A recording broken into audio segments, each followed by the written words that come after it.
마태복음 4장 말씀입니다. 마태복음 4장 18절에서 20절까지요.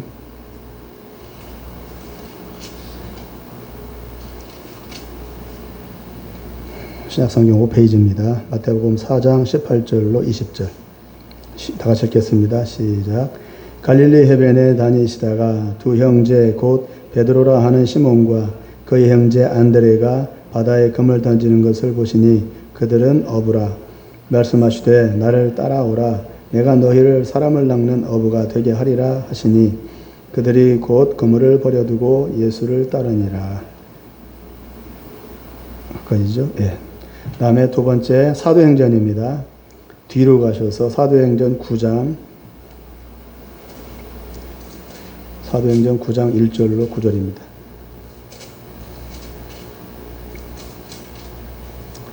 신약성경 202페이지요. 사도행전 9장 1절부터 9절까지 말씀을 천천히 같이 읽겠습니다. 202페이지요. 신약성경 202페이지. 네. 같이 천천히 읽겠습니다. 시작. 사울이 주의 제자들에 대하여 여전히 위협과 살기가 등등하여 대제사장에게 가서 다메섹 여러 회당에 가져갈 공문을 청하니 이는 만일 그 도를 따르는 사람을 만나면 남녀를 막론하고 결박하여 예루살렘으로 잡아오려 함이라. 사울이 길을 가다가 다메섹에 가까이 이르러더니 호련히 하늘로부터 빛이 그를 둘러 비추는지라. 땅에 엎드려져 들음에 소리가 있어 이르시되 사울아 사울아 네가 어찌하여 나를 박해하느냐 하시거늘 대답하여 주여 누구시니까 이르시되 나는 네가 박해하는 예수라. 너는 일어나 시내로 들어가라. 네가 행할 것을 네게 이를 자가 있느니라 하시니 같이 가던 사람들은 소리만 듣고 아무도 보지 못하여 말을 못하고 서 있더라. 사울이 땅에서 일어나 눈은 떴으나 아무것도 보지 못하고 사람의 손에 끌려 다메섹으로 들어가서 사흘 동안 보지 못하고 먹지도 마시지도 아니하니라. 아멘. 여긴즉슨 첫 번째 읽은 마태복음 4장에 있는 말씀은 베드로라는 사람이 있었습니다. 베드로가 어부인데 어느 날 베드로가 형제인 자기 동생인 안드레를 데리고서 열심히 이제 그물질을 하면서 물고기를 잡고 있는데 예수님이 어느 날 갑자기 호련히 오시더니만 얘야 그물질 그만하고 이제 내가 너에게 물고기 말고 사람을 낚는 어부가 되게 해줄게 라고 베드로에게 말하니까 베드로가 그래요? 하면서 얼른 예수님을 따라갔다 하는 내용입니다. 첫 번째. 그 다음에 두 번째 사도행전 9장 말씀은 사울이라는 사람, 바꿔 말하면 바울이라고 하는 사람이 있었습니다. 이 사람은 어부가 아니라 배운 지식인이에요. 바리새인이고 유학파이고 박사이고 산헤드린 공회원이고 종교인이고 그러니까 이스라엘 사회에서는 높은 지위에 있는 그런 사람이었어요. 근데 이 사람은 종교인이기 때문에 처음부터 하나님을 열심히 믿는 사람이었어요. 그러나 예수님을 몰랐어요. 그래서 이 사람이 생각하기를 자기는 하나님을 믿으니까 예수 믿는 사람들이 이단이다. 저 이단들을 척결하자. 그래가지고 예수 믿는 예수쟁이들을 잡아서 감옥에 가두려고 눈이 불안하면서 쫓아다녔어요. 그러니까 바울이 하는 일은 그거였어요. 바울이 하는 일은 오직 예수 믿는 사람들 찾아다니면서 잡아서 감옥에 가두는 일. 그런 일을 하려고 이제 멀리 이스라엘을 떠나 지금 시리아 땅에 있는 다메섹이라는 곳에 가다가 오늘 갑자기 말을 타고 가는데 하늘에서 번쩍하면서 음성이 들렸어요. 사울아 사울아 하면서 네가 왜 이런 짓을 하느냐라고 사울 귀에 들렸어요. 그러니까 사울이 깜짝 놀라가지고 말에서 굴러 떨어졌어요. 굴러 떨어지면서 누구십니까? 라고 물으니까 나는 네가 배방하는 예수님이 예수다. 사울이 곰곰이 생각하니까 자기는 하나님 믿으면서 예수 믿는 사람들이 하나님을 거역하고 하나님을 신성모독한다 생각해서 예수 믿는 사람을 잡아 죽였는데 하늘에서 들리는 음성을 보니까 바로 예수님이 하나님의 아들이고 하나님이라는 사실을 사울이 깨닫게 된 거예요. 아차 이거 내가 잘못 생각했구나. 그 충격에 눈이 멀고 장님이 되고 그때 바울은 꼬꾸라지게 되었어요. 그렇게 높고 교만했던 바울이 교만하게 되어가지고 사울이라는 뜻은 큰 자, 바울이라는 뜻은 작은 자래요. 이름을 바꿔버렸어요. 나는 이제 큰 자가 아니다. 나는 이제 배운 자다. 다시 시작하겠다. 다시 내가 하나님을 다시 알게 되겠다. 왜? 자기가 알고 있는 하나님은 예수를 만나고 나니까 자기가 이전에 알고 있던 하나님과 완전히 다른 하나님의 사실을 알게 된 거예요.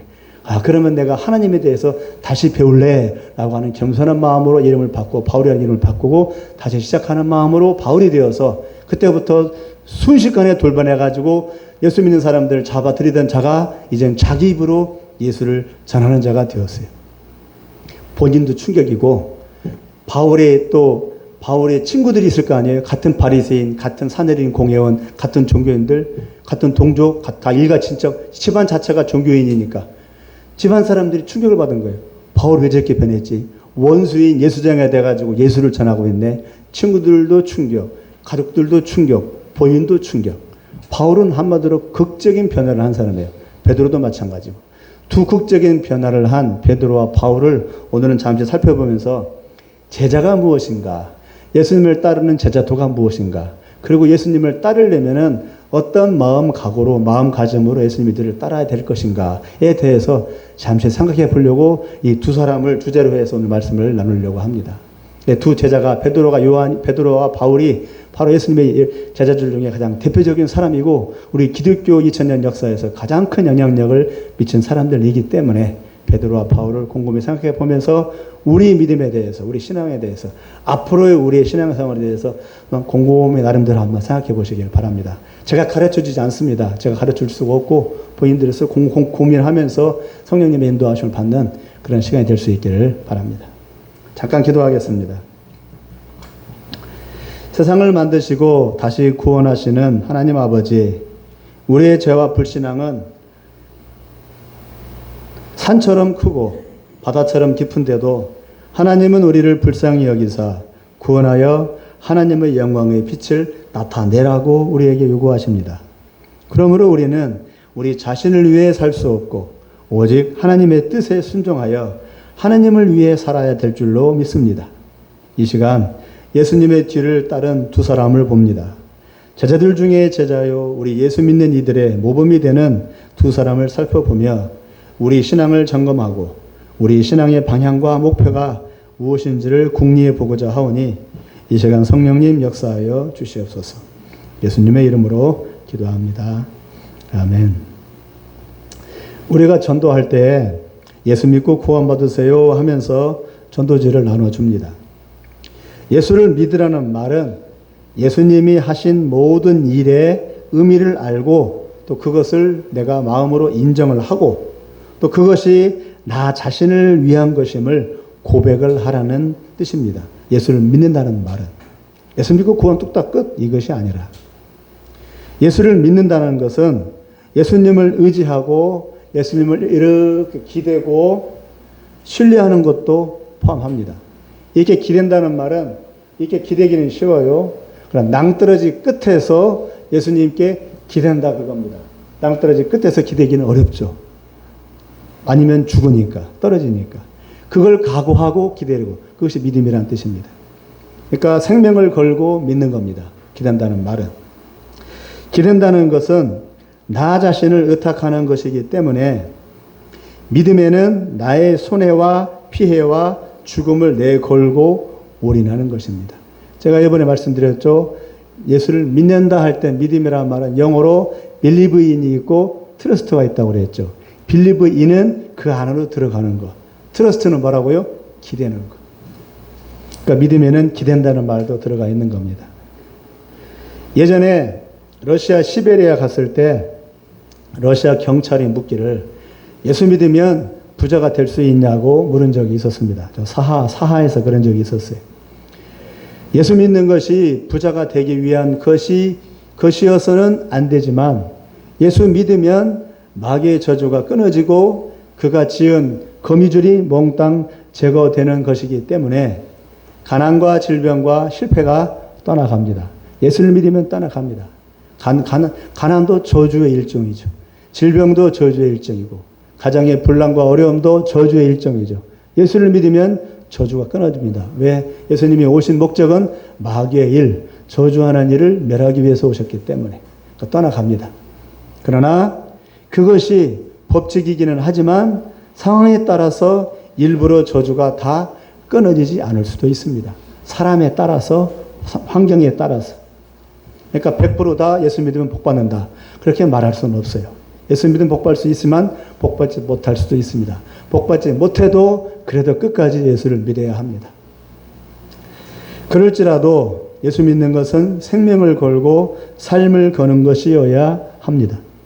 왜냐하면 예수 믿는 것은 죄로 인한 저주를 끊어내고 새로운 생명으로 다시 태어나는 아주 중요한 일이기 때문에 내 가난이 벗겨지지 않는다 할지라도 그래도 예수를 믿어야 합니다. 왜? 더 중요한 일, 생명을 얻는 일이기 때문에. 어떤 이들은 살아있는 동안 행복한 삶을 누리기 위해서 예수 믿는다고 하고, 그러니까 지나치게 열심을 내지도 말고 지나치게 헌신하지도 말라고 합니다. 적당하게 믿으라고 합니다. 그러나 이것은 신앙생활이 아니라 종교생활이지 신앙생활은 아닙니다. 예수 믿는 것은 원래대로 돌아가는 것이고 하나님이 우리를 지으신 본 모습으로 돌아가고 더 나아가 처음 창조의 목적을 이루기 위한 겁니다. 예수를 믿는 것은. 그러므로 예수 믿는 것은 내 생활과 내 기분에 좌지우지 되지 않고 오히려 모든 상황과 모든 형편에도 예수 믿는 것이 우선이 되어야 합니다. 가난이 떠나가지 않을지라도, 질병이 떠나가지 않을지라도. 노동 현장에는 예수 믿다가 중간에 탈락한 사람들이 대부분이에요. 그 사람들은 왜 예수를 안 믿느냐? 예수 믿어도 복복받으니까. 예수 믿어도 가난하니까. 예수 믿어도 일이 안 풀리니까. 그러니까 실망하고 그냥 떠나가는 거예요. 어제도 만난 형은 한 명 있어요. 김영우 씨라는 분인데 그분은 형이 전면동에 사과나무 교회라고 있어요. 큰 교회예요. 큰 형이 그 교회 담임 목사님이에요. 근데 본인은 교회를 다녔다가 지금 안 다녀요. 근데 믿음은 있어요. 왜 안 다니느냐? 지금 이제 노가대 현장에 나와서 인력 상화를 해요. 하던 일이 이제 안 되니까. 가만히 보니까 일을 하다 말고도 전화를 받아. 일을 하다가도 전화가 와요. 따라랑 수시로 와. 아무래도 채권자들이 전화가 오는 것 같아. 세종에 살다가 세종 도담동에 살다가 지금 이제 부강으로 이사 갔어요. 부강 허리만 아파도 다시 이사 가. 월수로 이사 갔어요. 자꾸 밀리는 거죠. 일이 안 풀려. 예수를 믿어도. 그러니까 중간에 이제 교회를 안 다녀요. 교회를 다니고 믿음은 있지만 그럴지라도 예수님 믿는 믿음의 줄을 놓으면 안 되는 겁니다. 그럴지라도 한 90%가 예수를 믿다가 안 다니는 사람들이 대부분이에요. 지금 나간 노가대 현장에.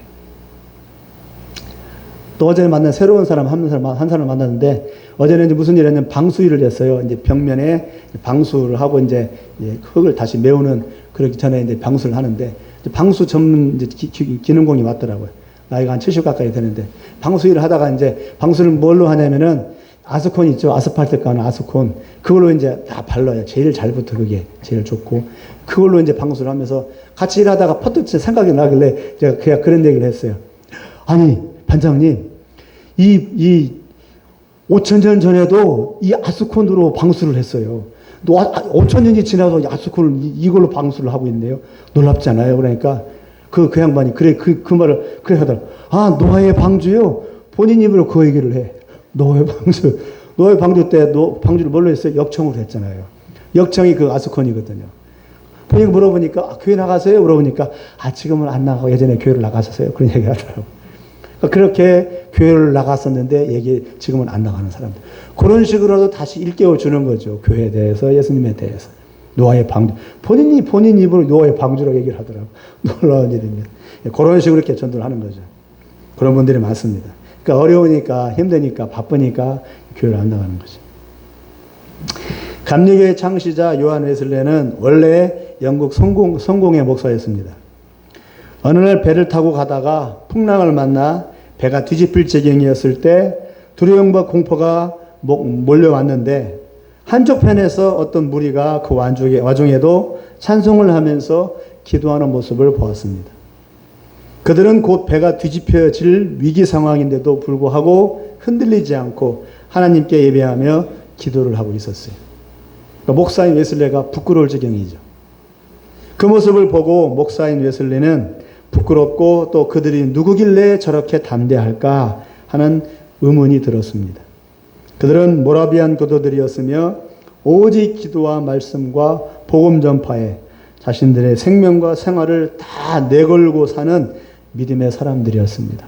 인터컵에서도 많이 인용을 했죠. 모라비안 교도들이 선교할 때는 어떻게 했느냐? 자기 몸을 팔아서, 노예로 팔아서 복음을 증거했다라는 얘기가 나오죠. 실제로 그렇게 했었어요. 인터컵이 내걸고 있는 본받으려고 하는 모토가 바로 이 모라비안 교도들입니다. 모라비안 교도들은 이 감리교의 모토가 될 수 있죠. 여기에 도전을 받아서 요한 웨슬레는 간절히 기도하고 은혜를 사모하며 성령의 불을 받아 감리교를 만들게 되었어요. 그가 살았던 영국은 기독교 국가가 아니라 온 천지에 술주정뱅이들이 널려있고 부정부패가 가득했었던 바로 그 타락한 나라였습니다. 영국은. 웨슬리는 말을 타고 다니며 온 지방 방방 구석구석을 돌면서 복음을 전하고 부흥회를 인도하여 영국을 새롭게 했습니다. 즉 죽어가는 영국 국민들을 살려내고 영국을 살린 것입니다. 지금 영국은 다시 테러와 데모로 혼란 상태입니다. 이민자들과의 갈등으로 온 나라가 들끓고 있습니다. 어떤 이는 영국이 망할 수 있다고도 말을 합니다. 이때 복음이 필요하고 웨슬리 같은 믿음의 지도자들이 다시 필요한 때입니다. 이처럼 기독교 신앙, 예수 믿음은 평안히 잘 살기 위한 것이 아니라 죽어가는 사람과 가정과 나라를 살려내는 겁니다. 왜냐하면 예수 이름에 어둠과 죄악을 몰아내고 사단을 물리치는 권세와 능력이 있기 때문입니다. 그래서 그 권세를 우리에게 주신 겁니다. 예수 이름으로 몰아내라고. 그런데 우리는 우리만 잘 먹고 잘 살려고 그래? 이건 말이 안 되죠. 오늘은 두 사람의 제자를 살펴보려고 합니다. 제자란 스승을 따르는 이들인데 여기서의 두 제자는 예수님을 따르는 예수님의 제자들입니다. 그런데 단지 예수님의 고결하고 온전한 모습을 따라서 배우는 그런 수동적인 제자가 아니라 예수님이 하셨듯이 사람을 살리고 영혼을 구원하고 시대를 새롭게 하는 큰 일을 일구어낸 두 제자의 모습을 우리에게 보여주고 있습니다. 예수님처럼 순결하고 예수님처럼 하나님 잘 섬기고 예수님처럼 죄 안 짓고 예수님처럼 고결하고 그게 아니라 두 제자는 예수님처럼 극렬하게 복음을 증거하고 하나님의 뜻에 순종하는 삶을 산 능동적이고 진취적이고 개척적인 두 제자의 모습을 우리에게 보여줍니다. 오늘 이 두 사람의 제자 신앙을 살펴보면서 우리의 신앙을 더욱 강하고 서럽게 할 수 있기를 바랍니다. 시몬 베드로와 그의 형제 안드레가 물고기를 잡고 있었을 때 예수님이 오시더니 사람을 낚는 제자가 되게 해줄 테니 나를 따르라고 말씀했습니다. 그들은 어부였고 쉴 틈 없이 일을 해야 생계를 유지할 수가 있었어요. 그때나 지금이나 어부 일은 고달프고 힘들고 아주 위험한 일 중에 하나입니다. 갈릴리 호수에서 물고기를 잡으며 근근히 사는 이들에게 인생의 낙이나 큰 기대가 당연히 없었겠죠. 그저 살기 위해서 발버둥 치고 살아남기 위해서 날마다 배를 몰고 바다 같은 큰 호수로 나아가야 하는 처지였는데 어느 날 예수님이 물고기가 아닌 사람을 낫게 해주겠다는 뜬금없는 제의를 했습니다. 이 말을 들은 두 사람은 그 즉시로 그물을 버려두고 예수님 뒤를 따라 제자의 삶을 시작하게 되었습니다. 어떻게 따라갔지? 왜 그렇게 즉각 반응했지는 모르겠어요. 성경에 나와 있지 않으니까. 그런데 분명한 것은 내가 너로 하여금 사람을 낚는 어부가 되게 해주겠다라는 그 말이 우리에게는 뜬금없는 얘기인데 베드로에게만큼은 전곡을 찌르는 말이었다 그겁니다. 왜? 베드로가 어떤 삶을 살아왔으며 어떤 심정이며 어떤 마음으로 지금 죽기 살기로 어부일을 하고 있는가를 예수님만은 알고 있었어요. 그래서 예수님은 이 말이 베드로의 전곡을 찌르는 말이 될 것이다. 베드로의 마음에 불을 일으키는 말이 될 것이다 라는 것을 알고 있었기 때문에 우리에겐 뜬금없는 말이지만 베드로에게는 참으로 적당한 말을 한 것이죠. 내가 너로 하여금 사람을 낚는 어부가 되게 해주겠다.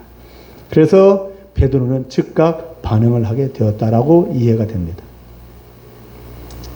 이 말을 들은 두 사람은 그 즉시로 그물을 버려두고 예수님 뒤를 따라 제자의 삶을 시작하게 되었습니다.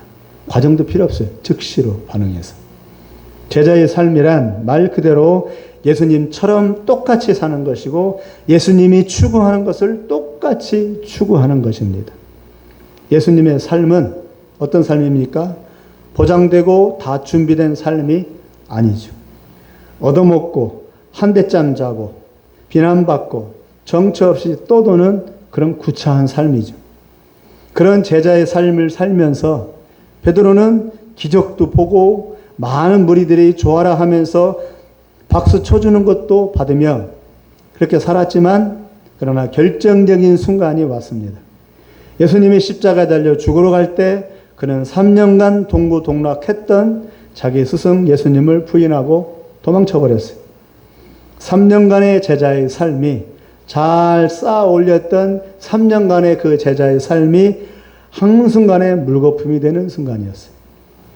그 이후에 예수님 앞에 회개하고 돌이켜 십자가에 거꾸로 매달려 죽을 때까지 열심히 복음을 전하고 예수님이 하신 일을 따라서 충성하고 베드로는 그렇게 헌신을 했습니다. 회개한 이후에.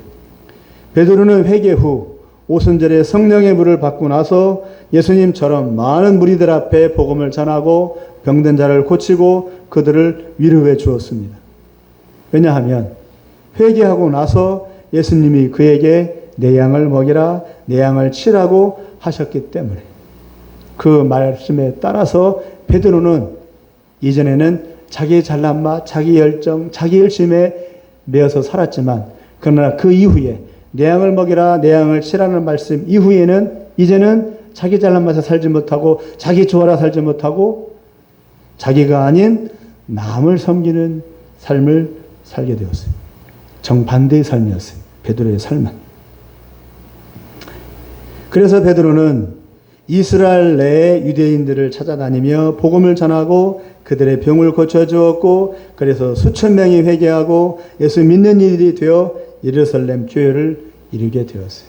섬김을 통해서 베드로를 통해 교회가 만들어지게 된 겁니다. 자기 잘난 맛에 능력을 행하고 기적을 행하고 나 잘났다 하고 기도를 하니까 사람이 병자가 내가 막 기도를 해주니까 귀신이 쫓겨나 내가 복음을 전하니까 사람들은 막 구원을 받아 라고 나 잘났다고 떠드는 것이 아니라 말없이 묵묵하게 순종함으로 자기를 낮춰서 섬겼을 때 그때 사람들이 변화되고 그래서 교회가 예루살렘 교회가 만들어지게 되었다는 사실을 기억을 해야 합니다. 아셨죠? 그냥 성경을 보면 베드로와 요한이 병적을 낳으니까 3,000명이 순식간에 회개하고 예수님 교회가 만들어졌다. 그게 아니고 그 이전에 예수님이 십자가 달리기 이전에 베드로와 요한은 다 자기들 잘난 맛, 자기 생각, 자기 판단, 자기 신앙, 자기 믿음으로 충만했었어요. 그랬을 때는 그들을 통해서 역사 나타나지 않았어요. 그러나 그들이 예수님을 부인하고 도망치고 다시 회개하고 다시 불받고 회개하고 돌이켰을 때 그 이후에 이제는 자기들 열심이 아닌 이제 섬기는 사명, 남을 위하는 사명, 묵묵히 조용히 남이 알아주건 말건 조용히 순종함으로 말씀에 순종하는 그러한 삶을 그러한 사역을 했을 때 이들을 통해서 열매가 맺혀지기 시작한 겁니다. 열매가 맺어도 땅에 떨어지면 썩어 없어져요. 그런 열매는 쓸모가 없어요. 그러나 그 열매가 맺혀지고 사람의 손이 닿고 사람의 입으로 들어가는 그런 열매가 맺혀지게 된 겁니다. 그래서 예루살렘 교회가 만들어지게 되었어요. 베드로가 변화가 되었을 때 믿음은 똑같아요. 그러나 이제는 그 성향이 바뀌게 되었을 때 섬김으로 순종함으로 인내함으로 이제는 베드로도 인내할 줄 아는 모습이 되는 거예요. 그전에는 인내하지 못했어요. 성격이 불같아가지고 오르륵 푹 파여가지고 자기 열심으로만 했어요. 믿음이 있었지만 그러나 그 모습이 다시 깨어지고 예수님을 부인함으로 깨어지고 변화가 되어 이제는 그러지 아니하고 순종함으로 인내함으로 모습이 남을 섬기는 모습으로 변화되었을 때 그때부터 열매가 맺혀지기 시작된 겁니다. 이런 과정을 베드로는 거치게 되어서 온전한 제자의 신앙이 될 수가 있었습니다. 예수님 당시에는 교회가 없었고 성전에서 기도하거나 회당에서 예배하고 들과 산에서 모여 예수님의 말씀을 들었습니다. 그리고 작은 집에 모여서 교제하면서 신앙 공동체로 살았어요. 지금 같은 건물 교회가 없었어요. 그 당시에는. 베드로 때에 이르러는 많은 이들이 예수를 믿고 돌아오게 되자 많은 사람들이 모이고 그리고 예루살렘 교회라는 교회 공동체가 된 것입니다. 그래서 예루살렘 교회 공동체 형성의 주역은 베드로라고 할 수 있습니다. 일대 감독은 누구죠? 야곱이지만 그러나 예루살렘 교회 형성의 주역은 베드로라고 볼 수가 있겠죠. 이전에 베드로는 자기 혼자 예수님을 사랑하고 다른 어느 누구보다 더 예수님을 위한다고 자부했었습니다. 그래서 무모하게 믿음도 없이 머리로 뛰어들어 걷기도 하고 호언장담하며 내가 예수님을 위해 주님을 위해 죽을 수 있다고 떠들기도 했었습니다. 그러나 그는 예수님이 십자가 달려 죽는다고 하자 그러지 말라고 그래서는 안 된다고 나서다가 예수님께로부터 마귀 새끼라고 꾸중 들은 적도 있었습니다. 그러나 실패 후, 낙심 후, 자아가 깨어지는 그런 과정 후, 그리고 회개한 이후에 예수님께로부터 새로운 사명, 즉 이전에 받았던 사람을 낚는 낚시꾼이 되게 해주겠다는 말씀이 아닌 이제 너는 내 양을 먹이고 내 양을 치라는 말씀에 순종하게 되었습니다. 사람을 낚으면 자기 사람으로 만들어 자기 말 잘 듣게 하겠지만 주님의 양을 먹이고 치려면 자기가 목동이 되어서 양떼와 함께 먹고 자며 양떼 배설물 치우고 양떼 뒤치다거리 다 해주며 늘 양을 살펴야 합니다. 내 양을 치라는 말씀은. 자기 생활, 자기 시간은 없습니다. 결국 예수님이 베드로에게 주신 사명은 이제 너를 위해 살지 말고 네 자랑하지 말고 네 의욕과 네 열정에 사로잡혀 행동하지 말고 네 마음대로 행동하지 말고 매사에 조심조심하면서 네 양떼가 아닌 내 양떼를 잘 건사하며 희생하는 삶을 살라고 하신 겁니다. 베드로가 정말 죽기보다 하기 싫은 거. 자기를 부인하고 남을 위해 살아야 되는 거. 자기 일정으로 사는 거 좋아, 베드로는. 그러나 이제는 남을 위해 살아야 돼, 자기를 죽이고. 이 어려운 내 양을 먹이라 내 양을 치라는 명령은 말씀은 쉬운 말씀이 아니었어요. 베드로에게만큼은. 자기를 부인하지 않으면 힘든 것이었어요. 그러나 베드로는 자기가 예수님을 세우고 난 전적이 있잖아요. 그랬기 때문에 가능한 일이었습니다. 노가다 현장에 가보면은 별별 사람이 다 있어요. 노가다 현장에 가보면 대부분이 다 사장 출신들이에요. 자기 사업했던 사람들이에요. 사람들 거느렸던 사람들이에요. 10명, 20명, 100명. 그런 사람들이 노가다판에 와가지고 하루 일당 받으면서 일을 해. 사람 미치고 환장할 노릇이죠. 어떤 심정이 계세요? 어떤 사람은 토목건설회사 사장이에요. 토목건설회사 사장이 인력시대에 와서 인력 생활을 하고 있어. 어떤 심정이 계세요? 사장이 와서 인부가 되어 있어요, 지금. 부도가 나가지고. 속에서는 부글부글 끓고 있겠죠. 살짝만 건드려도 폭발해요. 말만 잘못해도 금방 터져나와. 그냥 도끼 들고 덤벼드는 그런 사람들. 막판까지 몰린 사람들이니까. 어떤 그런 시대, 그 상황이 그런 상황이. 그런 상황이지만 상황이만큼 어쩔 수 없지 뭐. 자기 성질 죽여야지. 자기 성질을 다 발휘하고 어떻게 살아. 큰 소리 해도 단소리 해도 다 듣고 예의하면서 그냥 묵묵히 일해야 돼. 그러면서 깨지고 부서지는 과정이죠. 노고대 시장은 한마디로 뭐랄까 당금질 과정이에요. 사람 만드는 과정. 그랬던 기고 날았던 사람들이 한마디로 순한 양같이 변화되는 과정. 저도 그렇고 그렇게 변화되는 과정이에요. 한마디로. 그냥 인력시장이 아니에요. 사람 만드는 과정이라고 볼 수 있어요. 제가 봐도 놀랄 정도예요. 어떻게 저 말을 순종해서 저 말을 고문고문 듣고 어떻게 저 말을 듣지? 나도 못할 텐데. 그런 사람들이 많아요. 정말 순종을 잘하고 열심히 성실히 일하려고 애를 쓰는 사람들이 많아요. 예전에는 안 그랬을 텐데. 베드로도 마찬가지라 그겁니다. 변화되었기 때문에 이제는 남을 위해서 충성하고 남을 섬기는 목동이 어떻게 생활하는지 알잖아요. 목동에서는 우리나라 말고 중동에서는 목동은 양떼들과 함께 3, 4일 일주일을 살아야 돼요. 양떼 틈바구니에서. 이불도 없어요. 밤에는 추워요. 그러면 양 속에 들어가서 양털로 섞여 살아 같이 누워 자는 거예요. 양 똥냄새 맡아가면서. 양을 섬기고. 그런 생활을 하라고 지금 베드로에게 명령했는데 베드로는 그런 생활을 했어요. 이것이 제자로 변화된 겁니다. 그전에는 제자가 아니었어요. 무늬만 제자였지. 베드로는 의욕 충만, 자신만만, 열정 충만, 그리고 어디에서든 앞서기 좋아하고 나서기 좋아하는 성격인데 예수님은 그에게 조용히 섬기라고 하셨습니다. 철저한 자기 부인과 자기 내려놓음, 자기 부서짐 이후에야 베드로는 그리 할 수가 있었던 겁니다. 그에게 있어 제자신앙은 자기 부인과 헌신과 자기 희생이었습니다. 베드로에게만큼. 두 번째로 사도 바울이라는 사람은 바리새인이고 종교인이고 외국 유학까지 한 엘리트 청년이었습니다. 최고의 교육과 최고의 출세가도를 달리는 뛰어난 사람이었고 어려서부터 종교인 집안에서 태어났기 때문에 어려서부터 율법을 지키고 하나님을 경외한 종교인, 산헤드린 공회원이었습니다. 랍비이며 선생이며 정치가이기도 했습니다. 없는 게 없어요. 바울은. 나름대로 하나님께 대한 열심으로 예수쟁이들을 잡아 족치며 씨를 말리려고 온갖 수단을 다 동원했습니다. 왜? 나쁜 의도가 아니에요. 자기 나름대로 하나님의 열심이니까. 바울은 좋은 의도로 그렇게 한 거예요. 그의 열심이 특심이어서 기독교인들에게 그의 이름은 저승사자였습니다. 어느 날 다메섹을 지나가던 중 하늘에서 사울아 사울아 하는 소리를 들었습니다. 그는 말 타고 가다가 깜짝 놀라서 말에서 굴러떨어져 충격으로 장님이 되어버렸어요. 누구십니까? 하고 묻자 예수님은 네가 핍박하는 예수다라고 대답했습니다. 이 말씀의 의미는 나를 알라는 의미이고 네가 핍박하는 예수다라는 뜻은 바울에게만큼은 나를 알라는 의미이고 이제 네 판단대로 행하지 말고 내가 하라고 하는 대로 따라해라는 뜻입니다. 기독교인들을 잡아 족치는 게 그는 의롭고 선한 일인 줄로 알았습니다.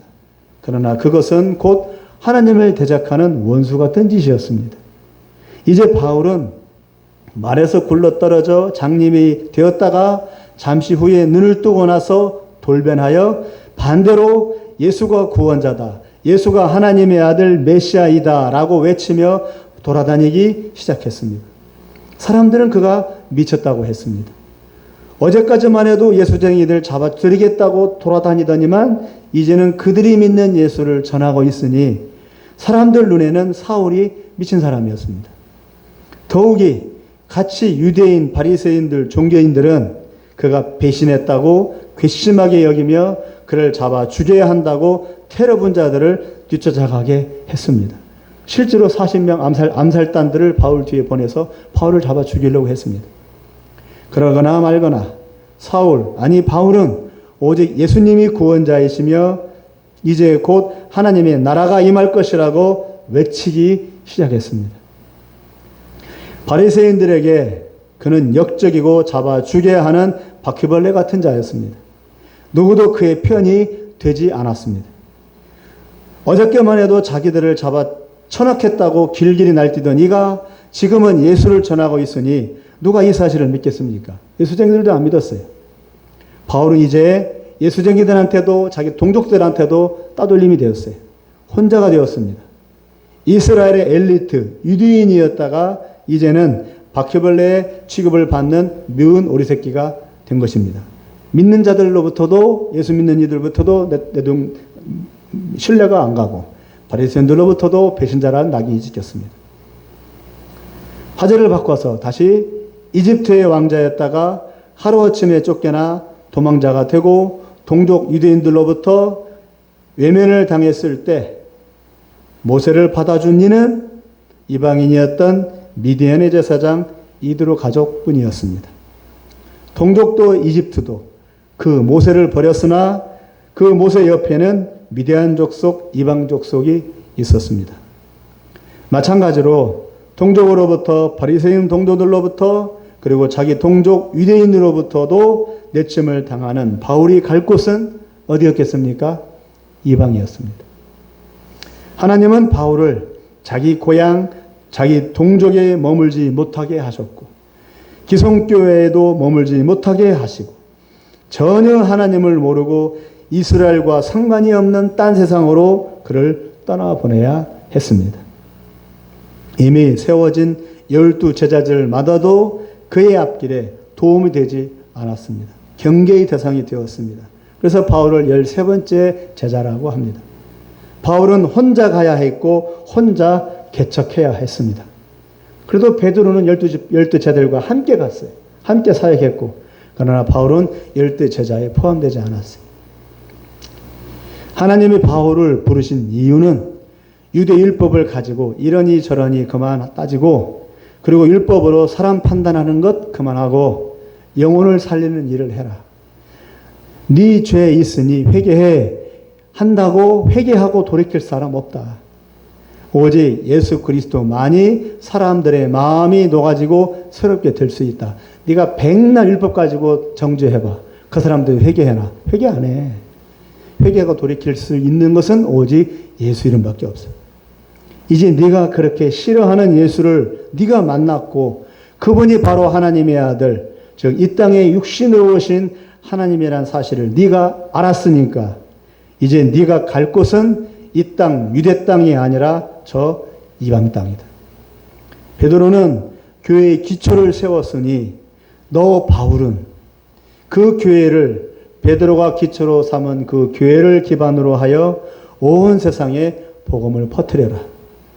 그것이 너의 사명이고 너의 존재 이유다라고 하신 것입니다. 베드로에게 주신 사명과 바울에게 주신 사명이 완전히 정반대입니다. 베드로의 제자신앙과 바울의 제자신앙이 정반대일 수밖에 없는 것이죠. 이를 위해 하나님은 미리부터 준비하셨습니다. 바울은 유대 율법에 통달한 사람이고 바리새인이고 산헤드린 공회원이고 가말리엘 랍비의 제자이고 헬라 로마에서 공부했고 로마 시민권을 가진 사람이었습니다. 그리고 예수를 모르지만 하나님에 대해서는 열심히 특심이었었습니다. 그리고 베드로와 제자들이 세운 예루살렘 교회는 헤롯 왕의 박해로 흩어졌고, 흩어진 교인들은 이스라엘을 벗어나 주변의 나라와 민족들에게 흩어져서 그곳에서 가족 단위나 소그룹으로 모여서 이미 바울이 이방으로 가기 전에 이미 디아스포라 유대인들로 구성된 그 사람들이 예배를 드리고 있었어요. 그러니까 바울이 이방 선교를 하기 위해서 미리 준비를 해놓은 것이죠. 밑밥을 깔아놓은 것이죠. 하나님은 바울이 이방인 사역을 하기 위해 미리미리 다 준비해 놓으셨고, 그를 통해 복음이 이스라엘을 지나 온 세상에 퍼져나가도록 하신 것입니다. 누구의 목적으로? 베드로의 목적, 바울의 목적이 아니라 하나님의 목적을 위해서. 그러니까 베드로도 모르고 바울도 모르는 가운데 쓰임받은 것이죠. 바울은 자기 믿음, 자기 신앙, 자기 구원에 머뭇거릴 수가 없었습니다. 자기 가정과 자기 생활에 매일 수도 없었어요. 하나님이 이미 오래전부터 세팅해 놓고 기다리고 계셨기 때문에 머뭇거리거나 망설일 겨를이 없이 즉각 순종하여 이스라엘을 벗어나 복음을 전하기 시작을 했습니다. 바울이 가진 상식, 바울이 처한 여건을 따져본다면 바울은 이스라엘을 벗어나면 안 돼요. 이스라엘 나라 안에서 사역을 해야 돼요. 그런데 하나님은 바울로 하여금 이스라엘 나라 밖으로 사역을 하게 하셨습니다. 많은 목사님들이 그런 말을 합니다. 교회는 지역사회를 섬겨야 합니다. 교회는 우선 가정을 세우고 자기 지역사회를 세워야 하고 자기가 처한 나라 민족을 위해서 먼저 세워야 합니다. 이건 자기 생각이고 자기 판단이에요. 하나님이 가라 하면 다 내려놓고 가야 돼요. 하나님이 아니다, 이것이 아니다, 저것이다라고 하면 다 내려놓고 저것을 구해야 돼요. 준비를 하고 있어야 돼요. 그런데 목사님들은 뭐라고 말합니까? 교회는 자기 지역사를 섬겨야 되고 가정을 품어야 되고 가정을 세워야 됩니다 라고 못을 박아요. 그럼 교인들은 그렇게 생각할 수밖에 없어요. 그 범위를 못 벗어나요. 하나님 말씀에 어긋나게 되는 겁니다. 그렇게 말하면 안 됩니다. 하나님이 하라고 하실 때 언제든지 순종할 준비를 해야 됩니다라고 말을 해야 합니다. 그럼 하나님 말씀하실 때 언제든지 뛰어나갈 수 있도록 무엇을 할 수 있다. 머무르건 가든 간에 순종할 수 있게 준비를 시켜놓아야 돼요. 지금 거꾸로 가고 있어요. 하나님께서 대한민국의 교회들 복 안 줄 겁니다. 이렇게 하면은 복 안 줍니다. 복 주면 뭐 하겠어요? 자기 가정 세우고 자기 지역 세우고 자기 나라 민족 세우기에 바쁜데 하나님을 하고자 하신 일이 뭡니까? 하나님 나라를 이루는 건데 그 과정에서 첫째, 바울은 항상 대적자들을 만났고 그들의 방해와 살해 위협을 받았습니다. 둘째, 바울의 이방 사역을 위해 하나님은 주변 환경 여건들을 때에 맞춰 준비해 놓으셨고 하나님은 선교사 바울이 아닌 죄수 바울로 둔갑시켜서 로마의 선교사로 파송을 했습니다. 파송식을 안 한 것이 아니라 죄수로 파송을 했어요. 따지고 보니까 결국은 바울은 선교사로 로마에 간 겁니다. 희한한 방법이죠. 이게 하나님의 방법이라 그겁니다. 우리의 상식과 판단과는 전혀 다른 방법으로 하나님은 베드로와 바울을 사용하셨고 그들을 통해서 하나님의 구원의 역사를 이루어 가시는 겁니다. 제자란 무엇입니까? 하나님의 뜻과 목적을 위해서 자기 자신을 부인하고 손해와 피해를 감수하고 순종하여 하나님의 뜻을 이루어가는 사람이 제자입니다. 베드로도 바울도 자기 자신을 위해 살지 않았고 자기의 유익을 먼저 구하지 않았습니다. 하나님의 뜻과 목적을 더 우선시했습니다. 그래서 그들은 치열하게 살았고 달려가지 않을 수 없는 그러한 아주 고통스러운 삶을 살 수밖에 없었습니다. 여가를 즐기고 인생을 즐긴다는 말은 성경에 나오지 않습니다. 성경에서는 때가 급하니 믿음의 줄을 더욱 굳건히 붙잡고 믿지 않는 이들을 위해 복음을 전하고 그들을 붙들어 세워주라고 수도 없이 성경에서는 우리에게 당부하고 있습니다. 근데 이런 말은 안 들으려고 그래. 기독교 역사에 있어서 안일과 안주하는 신앙 삶으로 하나님의 일을 이룬 예는 없습니다. 긴장의 끈을 놓치지 않고 늘 깨어 달려가는 삶을 살라고 성경은 그리고 기독교 역사는 신신당부를 하고 있습니다. 나라 발전과 우리의 신앙은 직접적인 관계가 없습니다. 국위선양과 기독교 신앙이 똑같이 가는 것은 아닙니다. 지금 올림픽 열리고 있죠. 국위선양하고 있죠. 정말 잘하고 있죠. 그렇지만 그것이 우리 기독교 신앙과 100% 일치하느냐? 그러지 않을 수도 있어요. 다만 나라 발전과 국위선양은 그것을 수단으로 하여 복음 증거의 목적을 이루는 것에 그칩니다. 예수님이 베드로와 바울에게 주신 비전과 사명은 분명합니다. 그들에게 주어진 비전은 하나님의 나라를 이루는 것이고 사명은 이것을 위해서 땅까지 복음을 전하고 교회를 든든히 세워 나아가는 것이었습니다. 베드로는 교회를 세우고 바울은 땅까지 복음을 전하고 어떤 곳에서건 어떤 모양으로건 어떤 형태로건 이들은 이것 하나님의 목적을 위해서 살았습니다. 우리도 그리해야 합니다. 꼭 선교사가 돼야지, 꼭 목사가 돼야지. 그게 아니라 어떠한 모양으로든 어떠한 방식으로든 상관이 없다 그겁니다. 중요한 것은 내 목적이 아니라 하나님의 목적을 위해서 너희는 먼저 그의 나라 그의 의를 구하라고 했잖아요. 그 마음이 중심이 되어 있고 잡혀 있으면 언제든 어떤 모양으로든 하나님께 쓰임받을 수 있다 그겁니다. 중요한 것은 내 스스로를 돌아보라 그겁니다. 베드로도 그랬고 바울도 그랬고 거쳤어요. 자기중심이었다가 진탕 깨졌잖아요. 자기중심이었다가 입에 쓴내가 단내가 나도록 깨졌잖아요. 깨졌잖아요. 그 과정을 거치고 나서야 이제는 내 열심이 아니라 하나님의 열심으로 가게 되었잖아요. 이 과정이 예외는 없어요. 베드로와 바울뿐이 아니라 예수 믿는다면 누구나 다 거칠 수밖에 없어요. 근데 이 과정을 쉽게 거치느냐, 정말 죽도록 개고상하며 저처럼 거치느냐, 그럼 힘들다 그겁니다. 그럼 그렇게 힘들게 갈 필요 없어요. 쉽게 가면 갈 수 있어요. 금방 변화되어서. 저 같은 경우는 죽도록 개고상하고 거쳤어요. 이렇게 가면은 정말 진이 빠집니다. 아직도 노가다 현장에서 다듬어주고 있잖아요, 저는. 또 그런 사람들과 함께 생활하고 있잖아요. 눈으로 벼가면서. 저도 그렇게 하면서. 그러면 힘드니까 쉽게 거쳐고 빨리 끝내도록.